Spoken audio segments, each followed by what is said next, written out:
வணக்கம் மக்களே, welcome back to our channel info 366. இன்னைக்கு நம்மளோட இன்ஃபோ 366ல என்ன இன்ஃபோ, யாரை பற்றின இன்ஃபோ பார்க்க போகிறோம்னா, 1977ஆம் ஆண்டு ஆகஸ்ட் மாதம் 27ஆம் தேதி முத்துசாமி செங்கையரசி அவங்களுக்கு பார்த்தீங்கன்னா ஒரு குழந்தை பிறக்குது. அந்த குழந்தைக்கு வளர்ந்து கொஞ்சம் வயசானக்கப்புறம் சினிமாவில் நடிக்கணும் அப்படின்ற ஆர்வமும், நடனம் ஆடணும் அப்படின்ற ஆர்வமும் பார்த்தீங்கன்னா ரொம்பவே ஒரு ஆசையாக இருக்குது. வளர்ந்தக்கப்புறம் அதுவே ஒரு கனவாக மாறி சென்னைக்கு பார்த்தீங்கன்னா சினிமாவில் நம்ம ஏதாவது சாதிக்கணும் அப்படின்ற ஒரு ஆசையோட கனவோட சென்னைக்கு புறப்பட்டு வராங்க.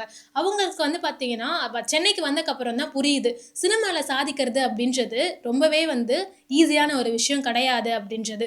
சென்னையில் வாடகைக்கு வீடு எடுத்து தங்கியிருந்தவங்க அந்த வாடகை வீட்டுக்கு காசு கொடுக்க கூட கஷ்டப்பட்டு வறுமையில் உச்சியில் இருந்திருக்காங்க. அது எந்த அளவுக்கு வறுமையின் உச்சினா, தன்னோட அம்மா கால் பண்ணி சாப்பிட்டியாப்பா அப்படின்னு கேட்குறப்ப, தண்ணி குடிச்சிட்டம்மா அப்படின்னு ஒரு பதில் சொல்கிறாங்க. அப்போ எந்த அளவுக்கு வறுமையில் இருந்திருக்காங்க அப்படின்றது புரியுது.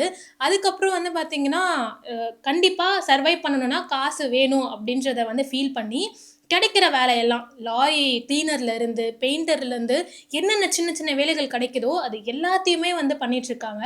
அப்போ தான் ஒரு டைமில் சினிமாவில் அவரோட நண்பர் மூலயமா ஒரு லைட் மேன் ஒர்க் கிடைக்குது. எந்த வேலையாக இருந்தாலும் பரவாயில்ல, சினிமாவில் நம்ம இருக்கணும் அப்படின்ற ஒரு இதோடையும் சர்வை பண்ணியே ஆகணும் அப்படின்ற ஒரு விஷயத்துக்காக சினிமாவில் லைட் மேனா, ப்ரொடக்ஷன் பாயா, செட் டிபார்ட்மெண்ட்டுக்கு அசிஸ்டண்ட்டா அப்படின்னு பல வேலைகளை பண்ணிகிட்டே இருக்காரு.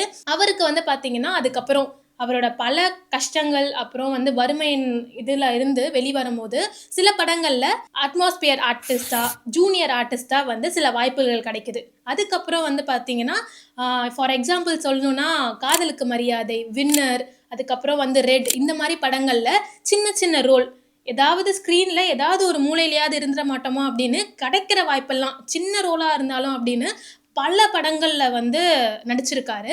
அதுக்கப்புறம் தான் பார்த்தீங்கன்னா டைரக்டர் சுசீந்திரன் அவரோட டைரக்ஷனில் 2009 ஒரு படம் வெளியாகுது. அந்த படத்தில் அவருக்கு கொமேடியன் அப்படின்ற ஒரு ரோல் கிடைக்குது.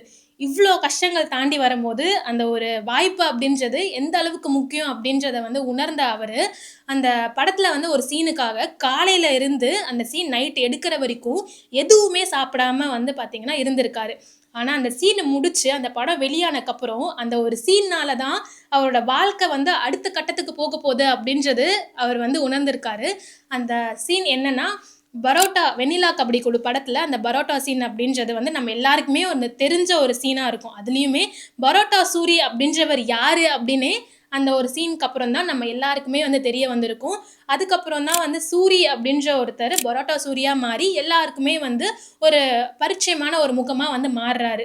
ஆனால் இதில் என்ன இன்ட்ரெஸ்டிங்கான விஷயம் அப்படின்னா, பரோட்டா சூர்யா அப்படின்னு நம்ம எல்லாருக்குமே ஃபெமிலியராக இருக்கக்கூடிய சூர்யா அவர்களுக்கு பரோட்டா அப்படின்ற ஒரு விஷயமே பிடிக்காது அப்படின்றது தான் இதில் இன்ட்ரெஸ்டிங்கான விஷயம். என்னதான் அந்த பரோட்டா அப்படின்றதுலாம் எனக்கு பிடிக்காது, அந்த சீன் நான் எப்படி பண்ணுவேன் அப்படின்லாம் யோசிக்காம இவ்வளோ வருஷம் கஷ்டப்பட்டதுக்கு தனக்கு ஒரு வாய்ப்பு கிடைக்கும் போது அதை எவ்வளோ பிடிக்கல அப்படின்னாலும் தன்னோட கனவுக்காக பார்த்தீங்கன்னா அந்த விஷயத்த பண்ணி அதுக்கான வெற்றியும் அவர் அடைஞ்சிருந்தாரு அப்படின்னு சொல்லலாம். அதோடு நிற்காம தொடர்ந்து பல படங்களில் கொமேடியனாக கமிட் ஆகுறாரு சூரி. பல படங்களில் சூரியோட காமெடியாப்பா, சூரி ஒரு காமெடியன் அப்படின்னு பல பேருக்கு ஃபேவரட்டாக மாறுறாரு சூரி அவர்கள். ஆனால் அப்படி ஒரு சூரி பார்த்தீங்கன்னா ஹீரோவா ஏற்றுக்க முடியுமா மக்களால்? சூரி ஹீரோவா அப்படின்ற ஒரு கேள்வி ஒரு மாதிரி அசால்ட்டாக அப்படியே கேட்டு போயிடாம, இங்கே பல காமெடியன்ஸ் ஹீரோவாக நடிச்சிருக்காங்க. இதில் ஃபார் எக்ஸாம்பிள் சொல்லணும்னா காமெடியிலே கிங்கு, இவரோட காமெடினாலே பார்த்தீங்கன்னா ஒரு தனித்துவம் இருக்கும் அப்படின்னு காமெடியன்னாலே சந்தானம் அவர்கள் தான் அப்படின்னு சொன்ன சந்தானம் அவர்களே ஹீரோவாக நடிக்கும் போது அவர் எந்த அளவுக்கு நம்ம ஹீரோவாக ஏற்றுக்கிட்டோம் அப்படின்னு கேட்டிங்கன்னா ஒரு நிமிஷம் நம்ம யோசிப்போம்.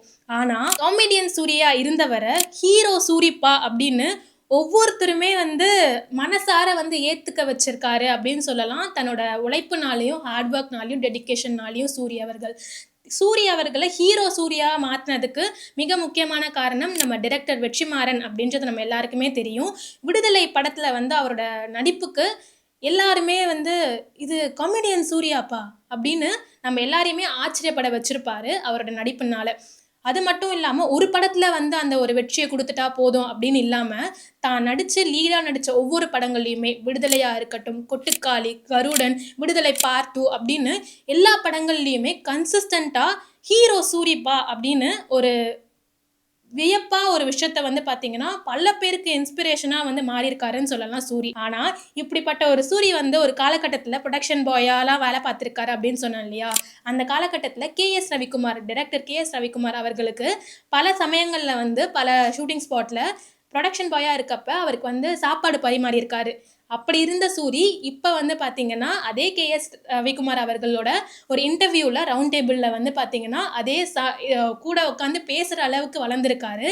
இது மட்டும் இல்லாம டைரக்டர் பாரதி ராஜா, இயக்குனரின் இமயம் அப்படின்னு சொல்லக்கூடிய டைரக்டர் பாரதி ராஜா அவர்களோட படத்துல வந்து பார்த்தீங்கன்னா, அந்த டைம்ல நடிக்க வாய்ப்பு இருக்கு, ஆடிஷன் நடத்துறோம் அப்படின்ற மாரி ஒரு செய்தி பார்த்துட்டு, சூர்யா அவர்கள் வந்து பார்த்தீங்கன்னா, தானும் வந்து அதுல கலந்துக்கணும், அந்த ஆடிஷன்ல போய் வந்து நம்ம செலக்ட் ஆகணும் அப்படின்றதுக்காக போறாரு. ஆனா, அந்த சமயத்துல அவரோட தோற்றத்தையும், அவரோட உருவத்தையும் பார்த்து, "கார் திருட வந்தவன் தானப்பா நீனு" அப்படின்னு சொல்லி, கார் திருடன் அப்படின்ற ஒரு பட்டத்தோட அங்கருந்து வந்து வெளியேற்றப்படுறாரு நம்ம சூரி. ஆனா, அதே டைரக்டர் பாரதி ராஜா அவர்களோட கையால இன்னைக்கு ஹீரோ சூரி வந்து பார்த்தீங்கன்னா, ஒரு அவார்ட் வாங்குறாரு.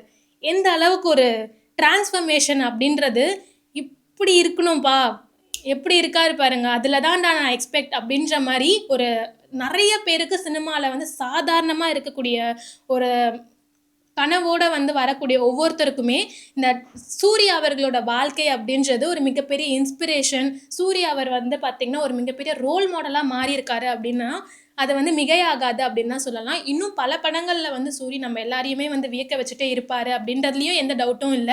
அவரோட கஷ்டத்துக்கு எல்லாத்துக்குமே வந்து பார்த்தீங்கன்னா, ஒரு பலன் கிடைச்சிருக்கு. அதே மாரி நம்ம மனசார வந்து ஒரு விஷயத்த ஆசைப்பட்டு, அதுக்காக வந்து ஃபுல் ஹார்ட் ஒர்க் போட்டு டெடிகேஷனோட அது நம்மளுக்கு கிடைக்கல அப்படின்றத வந்து கிவ் அப் பண்ணாம, விடாமுயற்சியா வந்து ஒரு விஷயத்த வந்து கன்சிஸ்டன்ட்டா பண்ணிட்டே இருந்தோம் அப்படின்னா, இந்த யூனிவர்ஸ் அப்படின்றது கண்டிப்பா அத நம்ம கையில குடுக்கும் அப்படின்றதுக்கு, சூரியோட லைஃப் வந்து ஒரு மிகப்பெரிய இன்ஸ்பிரேஷன் அண்ட் வந்து ஒரு எக்ஸாம்பிள் அப்படின்னு சொல்லலாம். கண்டிப்பா நான் இந்த வீடியோல உங்களுக்கு ஆக்டர் சூரி, ஹீரோ சூரிய பத்தி சில இன்ஃபர்மேஷன்கள்லாம் வந்து ஷேர் பண்ணது இன்ட்ரஸ்டிங்காவும், இன்ஃபர்மேட்டிவாவும் இருந்திருக்கும்னு நம்புறேன். நான் உங்கள அடுத்த வீடியோல இதே மாரி இன்ட்ரஸ்டிங்கான, இன்ஃபர்மேட்டிவான வீடியோல வந்து மீட் பண்றேன். அன்டில் தென் நம்ம வந்து எண்ட் ஆஃப் த வீடியோ வந்துட்டோம். வழக்கமா சொல்லக்கூடிய சம்பிரதாயம் தாங்க. லைக் பண்ணுங்க, ஷேர் பண்ணுங்க, கமெண்ட் பண்ணுங்க. மறக்காம Info 366 சப்ஸ்கிரைப் பண்ணுங்க.